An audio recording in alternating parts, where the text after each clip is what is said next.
મંગળવાર 24 માર્ચ 2026 ઉપલી મેળીનું મનન. ક્યારેય હાર ન માનો. બાઇબલ વાંચન કોરિન્થીયોને પહેલો પત્ર 4થો અધ્યાય 9-13 કલમ વાંચીશું. કેમ કે મને તો એમ ભાસે છે કે હવે દેવે સૌથી છેલ્લા અમો પ્રેરિતોને મરણદંડ પામનારાના જેવા આગળ ધર્યા છે. કેમ કે અમે જગતની, દૂતોની તથા માણસોની નજરે તમાશાના જેવા થયા છીએ. અમે તો ખ્રિસ્તને લીધે મૂર્ખ, પણ તમે ખ્રિસ્તમાં બુદ્ધિમાન. અમે અબળ, પણ તમે બળવાન. તમે માન પામનારા, પણ અમે અપમાન પામનારા છીએ. છેક આ ઘડી સુધી અમે ભૂખ્યા, તરસ્યા અને ઉઘાડા છીએ, અને ધક્કા ખાઈએ છીએ, અને અમારી પાસે રહેવાને ઘરબાર નથી. વળી અમે અમારે પોતાને હાથે મહેનત કરીએ છીએ. નિંદાયેલા છતાં અમે આશીર્વાદ દઈએ છીએ. સતાવણી પામ્યા છતાં સહન કરીએ છીએ. તુચ્છકારાયેલા છતાં આજીજી કરીએ છીએ. અમે હજી સુધી જગતના કચરા સરખા તથા સર્વના મેલ જેવા છીએ. આમેન. એ માટે મારા પ્રિય ભાઈઓ, તમે સ્થિર તથા દ્રઢ થાઓ, અને પ્રભુના કામમાં સદા મચ્યા રહો, કેમ કે તમારું કામ પ્રભુમાં નિરર્થક નથી, એ તમે જાણો છો. 1 કોરિન્થી 15:58. જ્યારે હું બાઇબલ અભ્યાસ કરવા માટે મારે જ્યાં જવાનું હતું તેના અડધા રસ્તે પહોંચી ત્યારે હું નિરાશ થઈ ગઈ.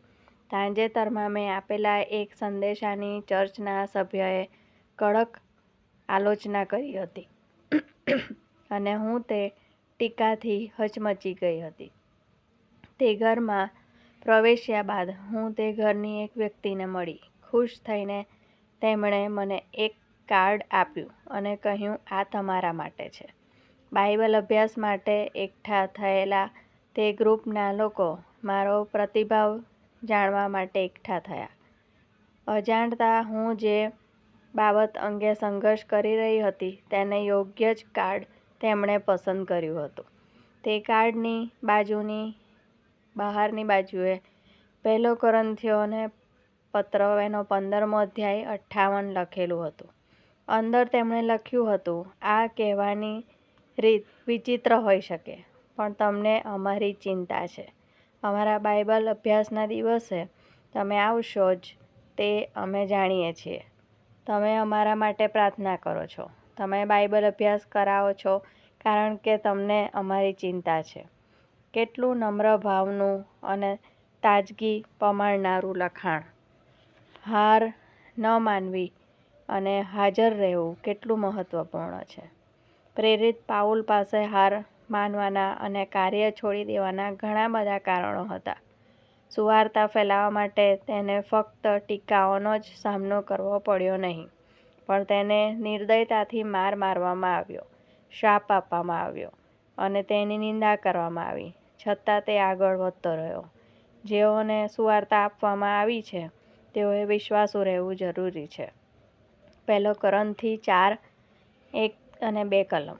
જ્યારે આપણે નિરાશ થઈએ છીએ ત્યારે બાઇબલમાં એવા લોકોના ઉદાહરણો છે કે જેઓ દ્રઢ રહ્યા, અને આ બાબત આપણને દ્રઢ રહેવા માટે પ્રેરણા આપે છે.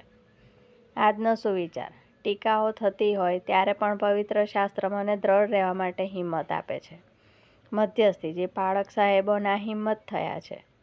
પ્રાર્થના: વ્હાલા ઈશ્વર, બીજાઓના શબ્દો અને પવિત્ર શાસ્ત્રના વચનો દ્વારા અમને ઉત્તેજન આપવા માટે આભાર.